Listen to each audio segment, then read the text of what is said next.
What's up everybody, this is KRISTIAN Kuoksa and this is my In the Bag.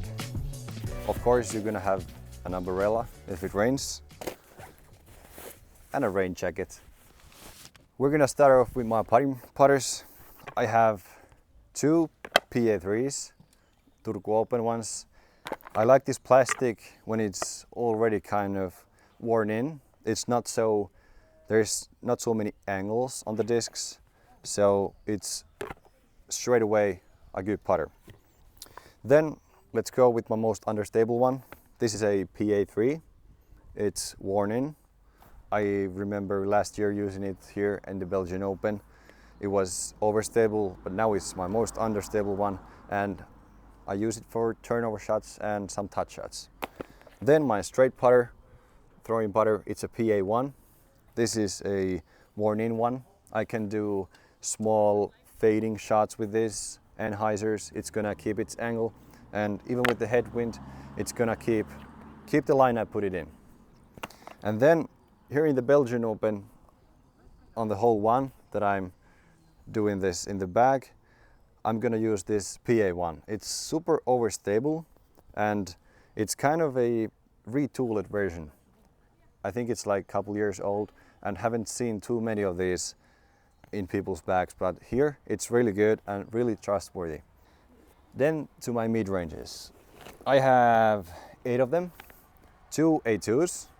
This is my most overstable one. It has my barber's signature on it and it's really trustworthy.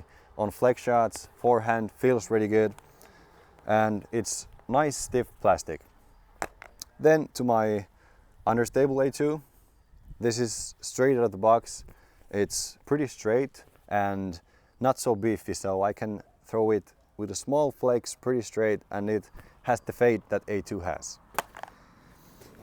Then we're gonna go to my main mid-ranges and start off with the most understable one.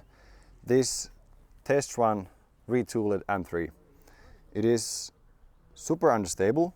I can do some uphill shots with it, put it on a hyzer, it's gonna flip up and turn right.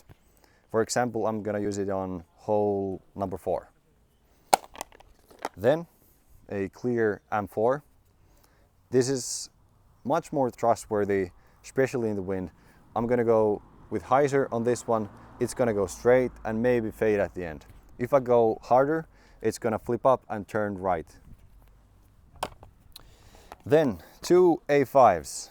This is the more unstable one. It's gonna flip, maybe turn a bit. I'm gonna use this for further shots and yeah, it's just more unstable. And then this new one, I like the Navigator one. It's a little bit more overstable than the rest of the A5s. I like to do straight shots, small flexes, and I just really like how it feels in my hand with the forehand. Also some backhands with this, but I feel like it feels so good in my forehand and I have other discs for the backhand. I'm gonna use this mostly for the forehand. Then I have the Archive and MX3. They are pretty much the same discs, but the MX3, this glow one, it's a little more unstable. So it's kind of depends on my feeling and the line, but they're pretty similar with each other. Then to my fairway drivers.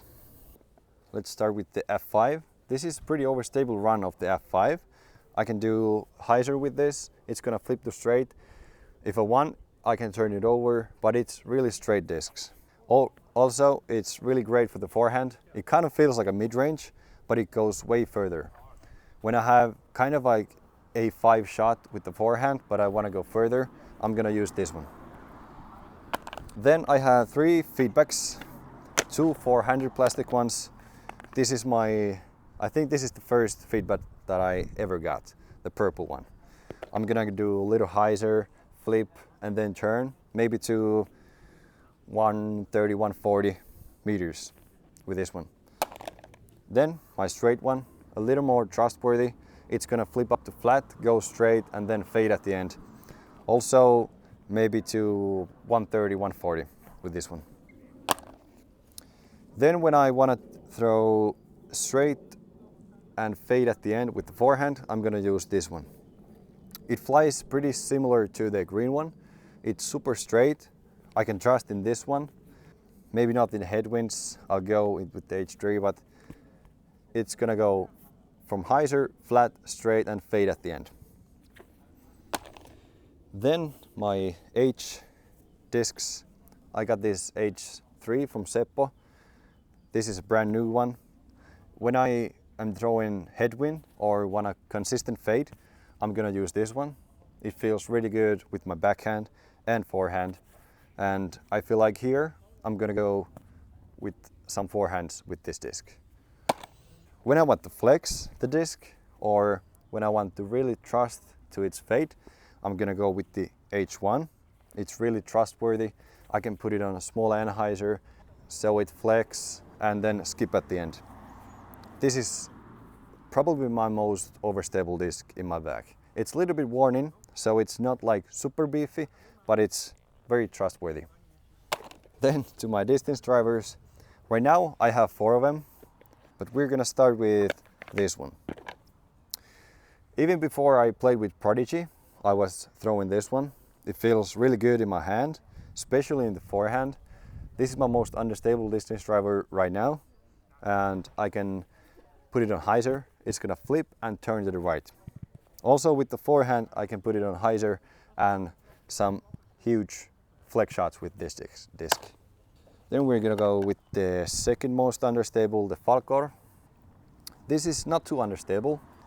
It's really trustworthy and I probably throw the most shots with this disc. I think this also goes the furthest of my discs. It's beefy enough not to turn into like too much over, but unstable enough to flip. So Falcor feels really good in the forehand also. Then to my signature Hunter. This is a 500 Glimmer D2. It's really trustworthy, and when I have a headwind and I want a lot of distance, I'm gonna use this one. It is also great for the forehand, and here, for example, on hole 2 and hole 17, I'm gonna go with the forehand flex with this disc. And then, I don't know if it's famous for its overstability, but the D1, especially this run of the D1s, it's super glidey and super overstable. And when it's really windy, I'm gonna pick this one. Also on the hole 18, when I really want the fade, I'm gonna use this one. Feels really good in my backhand and forehand. I think if you can see, the dome starts at the center, so it's pretty flat for the forehand grip. The dome doesn't come in the thumb's way.